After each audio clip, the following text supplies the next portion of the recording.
26 રાજ્યોમાં વાવાઝોડા, કરા અને ભારે વરસાદ સાથેની આગાહી આપવામાં આવી હતી. રાજસ્થાનમાં વીજળી પડતા એક બાળકનું મોત નીપજ્યું હતું. જોઈએ હવામાન વિભાગ દ્વારા આપેલી આગાહી આ અહેવાલમાં. ભારતીય હવામાન વિભાગે સમગ્ર ભારતના 26 રાજ્યો માટે ગંભીર હવામાનની ચેતવણી આપી હતી, જેમાં 8 મે સુધી વાવાઝોડા, ભારે વરસાદ, કરા અને ભારે પવનની આગાહી કરવામાં આવી છે. આ ચેતવણીઓ ઉપર ભારતથી લઈને ઉત્તર પૂર્વ અને દક્ષિણ દરિયાકાંઠાના પ્રદેશો સુધી દેશના વિશાળ વિસ્તારને આવરી લે છે, જે વાતાવરણીય અસ્થિરતાનો સંકેત આપે છે. રાજસ્થાનના જયપુરમાં એક દુર્ઘટના ઘટી હતી, જ્યાં રવિવારે વાવાઝોડા દરમિયાન વીજળી પડતા 5 વર્ષની બાળકીનું મોત નીપજ્યું હતું. સીકરમાં મુશળધાર વરસાદને કારણે ભારે પૂર આવ્યું હતું, જેના કારણે ટ્રાફિક અને સ્થાનિક અવરજવર ખોરવાઈ ગઈ હતી.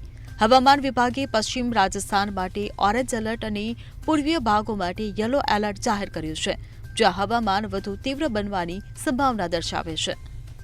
મધ્યપ્રદેશમાં હિંસક વાવાઝોડા અને ભારે વરસાદને કારણે અનેક જિલ્લાઓમાં નુકસાન થયું હતું. ભોપાલ, ઇન્દોર, ઉજ્જૈન અને દેવાસ જેવા શહેરોમાં ભારે વરસાદ સાથે કરા પડ્યા હતા. ઉત્તર પ્રદેશમાં 10 જિલ્લાઓમાં કરા અને ભારે વરસાદ પડ્યો હતો, જેમાં આઈએમડીએ ઉત્તર પ્રદેશ અને બિહારમાં કરા પડવાની વધારાની ચેતવણીઓ આપી હતી. Bureau report, CN24 news. હવે જુઓ દેશ દુનિયાની તમામ ખબરો તમારી આંગળીના ટેરવે. ઉઠાવો મોબાઈલ અને Google Play Store પરથી ડાઉનલોડ કરો અમારી CN24 ન્યૂઝ મોબાઈલ એપ.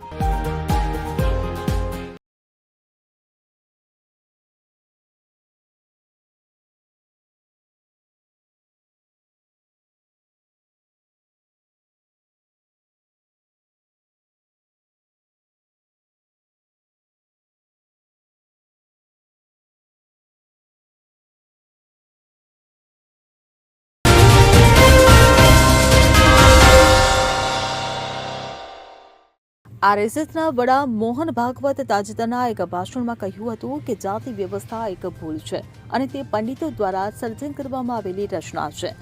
ત્યારે આ નિવેદન તેમણે કેમ આપ્યું તે જોઈએ આ વિગતવાર અહેવાલમાં. રાષ્ટ્રીય સ્વયંસેવક સંઘના વડા મોહન ભાગવતે તાજેતરમાં અલીગઢમાં આપેલા ભાષણમાં સામાજિક સુમેળ સુનિશ્ચિત કરવા માટે તેમના સ્વયંસેવકોને ઊંડા મૂળથી સામાજિક ભેદભાવોનો અંત લાવવા માટે કામ કરવા પર ભાર મૂક્યો હતો.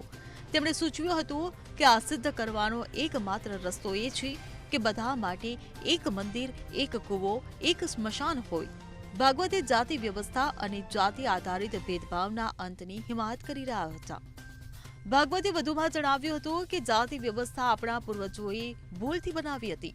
હવે આપણને ભૂલનો અહેસાસ થયો છે, તો રાષ્ટ્રીય એકતાના હિતમાં તેને છોડી દેવી જોઈએ. થોડા મહિના પહેલા ભાગવતે કહ્યું હતું કે ભગવાન માટે આ બધા એક સમાન છે. જાતિ વ્યવસ્થા પંડિતો દ્વારા બનાવવામાં આવી હતી.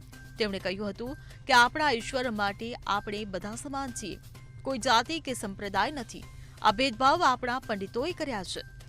જો કે ભાગવતના જાતિ પરના નિવેદન બાદ અનેક પ્રકારની પ્રતિક્રિયાઓ આવી રહી છે. સરકારે જાતિ વસ્તી ગણતરીની જાહેરાત કરી તેના થોડા દિવસો પહેલા જ આ નિવેદન સામે આવ્યું છે.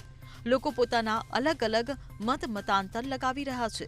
જેમ કે કેટલાક લોકો માને છે કે જાતિ વ્યવસ્થા કરતા ભાગવતને રાજકીય રીતે હિન્દુઓને એક કરવામાં વધુ રસ છે. તેમજ કેટલાક લોકો એવું માને છે કે RSS વડા જેવી વ્યક્તિ સામાજિક પરિવર્તન વિશે વાત કરી રહ્યા છે, તો તેના પર ધ્યાન આપવું જોઈએ અને તેનો પ્રચાર કરવો જોઈએ. Bureau report, CN24 news. હવે જુઓ દેશ દુનિયાની તમામ ખબરો તમારી આંગળીના ટેરવે.